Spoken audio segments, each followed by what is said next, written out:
Assalamualaikum warahmatullahi wabarakatuh dan selamat malam.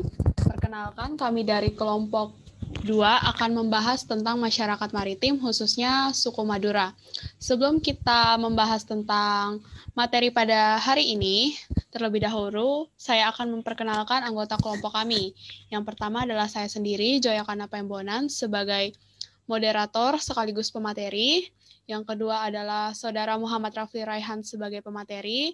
Yang ketiga adalah Saudari Nur Anissa sebagai pemateri. Dan yang terakhir adalah Saudari Alifatul Sonia Putri sebagai pemateri. Yang pertama, kita akan membahas tentang masyarakat maritim. Masyarakat maritim bisa dikategorikan sebagai kelompok nelayan beserta kelompok lain yang terkait, serta kelompok orang yang meskipun tidak berdomisili di wilayah pantai atau pesisir, tetapi menggantungkan kehidupannya di wilayah pantai atau pesisir, yang pada hakikatnya menggantungkan hidupnya pada aktivitas kemaritiman. Seperti misalnya kelompok marinir, kelompok buruh bongkar muat kapal atau perahu di pelabuhan, para pelaku ekspedisi muatan kapal laut, dan sebagainya. Materi selanjutnya akan dibawakan oleh Saudari Alifatul Sonia Putri. Kepada Saudari dipersilahkan. Baik, saya akan menjelaskan tentang sejarah dan identitas suku Madura. Yang pertama itu, Provinsi Jawa Timur memiliki suatu pulau yang dinamakan Pulau Madura. Di sana tinggal suku Madura yang sudah menetap sejak ratusan tahun lalu. Banyak hal menarik seputar sejarah, tradisi, sampai karakter dari masyarakatnya yang sangat berbeda dari suku lain yang ada di Nusantara. Perjalanan leluhur dari suku ini dimulai sejak menyebarnya masyarakat Asia Tenggara di zaman purba sekitar 4.000 tahun sebelum Masehi. Hal ini dipicu membekaknya populasi masyarakat Cina pada dinasti masa itu, yang menyebabkan banyak warga yang melakukan migrasi dan mencari tempat hidup lain yang lebih layak. Adapun beberapa identitas suku Madura terbagi menjadi 4. Yang pertama itu budaya. Adanya keunikan dari segi bahasa, keyakinan, kekerabatan, siapa saja akan mudah mengenali warga yang asalnya dari suku Madura. Walaupun begitu, warga ini terkenal dengan budaya yang sangat kental dan selalu dijunjung tinggi oleh masyarakatnya. Budaya suku Madura terbagi menjadi 3. Yang pertama bahasa, keyakinan, dan kekerabatan. Kedua, tradisi. Sama halnya dengan suku lain di Indonesia, Madura juga memiliki banyak tradisi yang masih dipegang teguh oleh masyarakatnya. Bahkan beberapa menjadi ikon. Madura membuat wisata selalu kepincut untuk datang ke daerah tersebut sering mungkin. Yang pertama, nadat. Tradisi ini dilakukan untuk mendoakan leluhur yang sudah meninggal. Yang kedua ada karapan sapi. Dahulunya tradisi ini dilakukan untuk memilih sapi yang akan digunakan untuk membajak sawah. Hal ini dilakukan setelah Syekh Ahmad Baidawi yang merupakan ulama dari Sumeneb memperkenalkan cara bertanam dengan bambu yang dikenal dengan nama Nanggala. Yang ketiga, petik laut. Petik laut merupakan tradisi suku Madura yang bertujuan mengungkapkan rasa terima kasih dan syukur kepada Tuhan atas nikmat dan rezeki yang diberikan. Selanjutnya ada ojung. Pada musim kemarau ada tradisi meminta hujan yang dilakukan oleh warga Madura, dinamakan ojung. Tradisi ini lebih mirip sebuah permainan di mana 2 orang pria akan saling pukul menggunakan rotan dengan panjang 1 meter. Yang berikutnya adalah tok-tok. Tok-tok merupakan adu sapi yang dilakukan oleh warga Madura dengan tujuan mempererat silaturahmi. Acara ini dipimpin oleh seseorang yang sudah mahir mengendalikan sapi yang berseru. Ketiga, rumah adat suku Madura. Sebagai salah satu suku terbesar di Jawa Timur, Madura memiliki pengaruh besar dalam budaya di daerah tersebut. Salah satunya adalah dalam arsitektur bangunan adat yang biasa dikenal dengan nama Sayanan Lanjang yang artinya halaman panjang. Berikutnya ada pakaian adat suku Madura. Dalam berpakaian, masyarakat Madura asli juga memiliki pakaian khusus dan sudah diwariskan secara turun-menurun. Pakaian ini memiliki filosofi yang sangat bermakna dan mencerminkan karakter dari masyarakat Madura itu sendiri. Pakaian adat suku Madura terbagi jadi beberapa bagian. Yang pertama adalah pakaian pria. Nama pakaian adat pria suku Madura adalah pesaan, yang berupa baju berwarna hitam yang dibuat longgar, dipadu dengan pakaian di bagian dalamnya berjenis kaos dengan motif belang merah hitam atau merah putih, yang melambangkan keberanian dan tegas. Berikutnya ada pakaian wanita.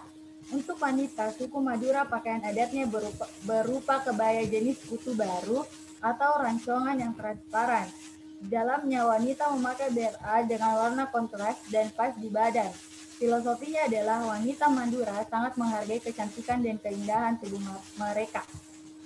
Yang terakhir adalah aksesoris. Pada pakaian pria biasanya dilengkapi dengan beberapa aksesoris seperti samper cembeng atau kain panjang, sap osap atau sapu tangan, selo atau sisir, gelang akar atau gelang yang terbuat dari akar, dan sebagainya. Sekian dari saya kembalikan ke moderator. Baik, untuk materi selanjutnya akan dibawakan oleh Saudari Nur Anissa. Kepada Saudari dipersilahkan. Baik, saya akan membawakan materi mengenai kehidupan masyarakat maritim dan dinamika sosial budaya kehidupan maritim suku Madura. Pertama, Madura memiliki kebudayaan yang berbeda dengan kebudayaan masyarakat lainnya.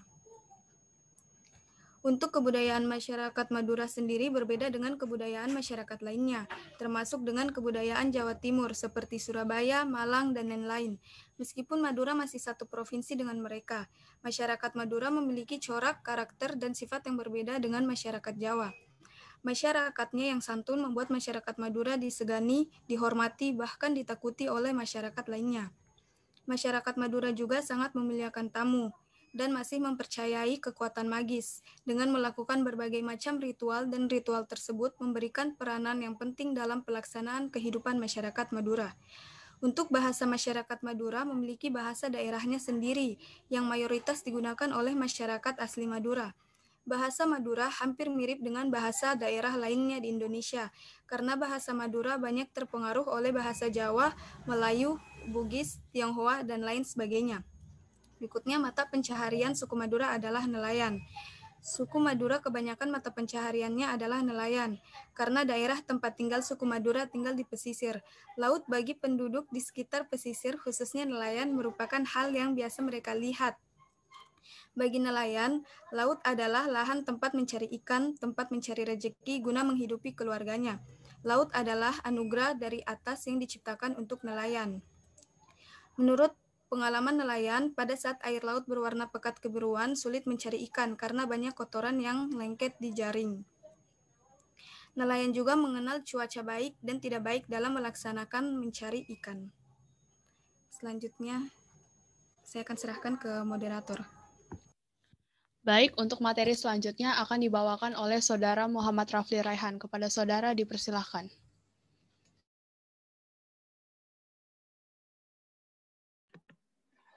Selanjutnya saya akan membawakan materi tentang analisis SWOT maritim NKRI yang berkaitan dengan suku Madura dalam pembangunan BMI.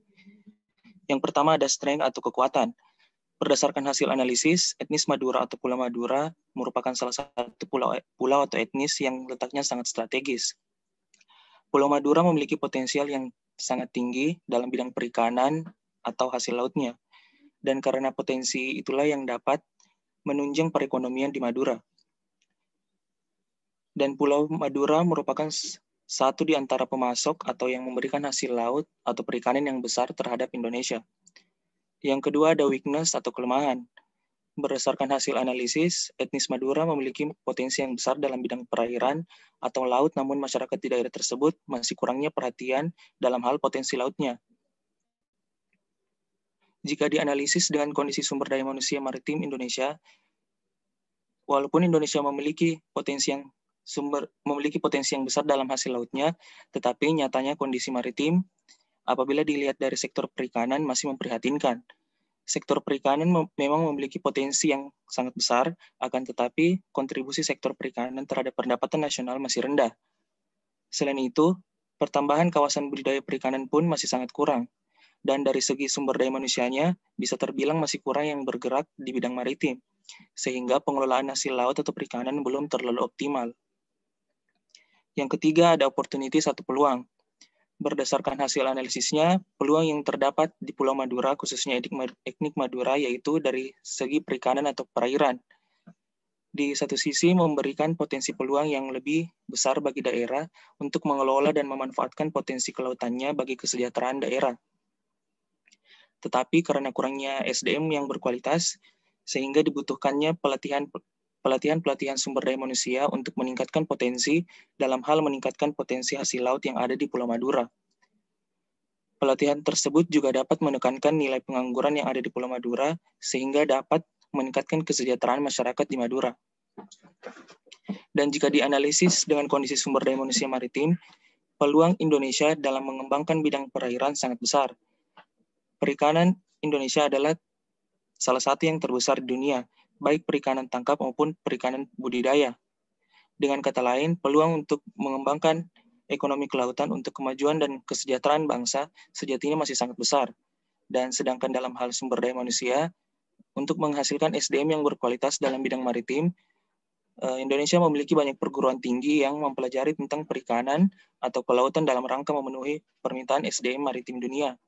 Dan salah satu peluangnya yaitu dapat dikembangkan dengan pengembangan Balai Pendidikan dan Pelatihan Perikanan dan Kelautan atau Pusat Pelatihan Maritim, sehingga dapat menghasilkan sumber daya manusia yang lebih berkualitas. Yang terakhir ada threats atau ancaman. Berdasarkan hasil analisis, salah satu yang menjadi ancaman dari daerah ini yaitu dari segi ekonomi dan sumber daya manusianya. Dari segi ekonomi, kurangnya pendapatan yang membuat infrastruktur tidak jalan atau tidak terbangun. Padahal lokasi atau letak Madura yang sangat strategis akan sangat sia-sia jika pemerintah tidak membantu untuk pembiayaan dari segi sumber daya manusia. Dan banyak infrastruktur yang tersedia. Ini yang membuat aktivitas perairan maritim di Madura terhalang atau terancam karena faktor dan sumber daya manusianya. Dan jika dianalisis dengan kondisi sumber daya manusia Indonesia sekarang, Indonesia sebagai negara maritim, tetapi dalam sektor ini masih banyak permasalahan, seperti pembangunan infrastruktur yang tidak merata dan juga kurangnya tenaga kerja atau rendahnya kualitas sumber daya manusia di bidang perairan atau perikanan.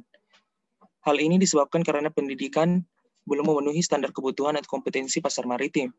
Maka dari itu, pemerintah sebaiknya lebih baik mengembangkan atau mendukung perguruan tinggi yang berhubungan dengan bidang kemaritiman, sehingga nantinya dapat menghasilkan sumber daya manusia yang lebih berkualitas dan berkompetensi dalam bidang tersebut. Sekian dari saya kembalikan ke moderator. Baik, terima kasih. Untuk yang terakhir, saya akan membahas tentang kesimpulan. Provinsi Jawa Timur memiliki satu pulau yang dinamakan Pulau Madura.